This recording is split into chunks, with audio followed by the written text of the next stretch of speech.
Yo, what is going on? So this is how to use Multiview and FuboTV.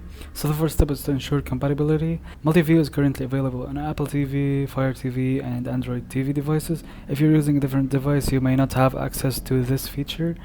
Access Multiview from the FuboTV menu. Select a second channel, swipe left or right to highlight a second channel, and click on the touchpad to select it.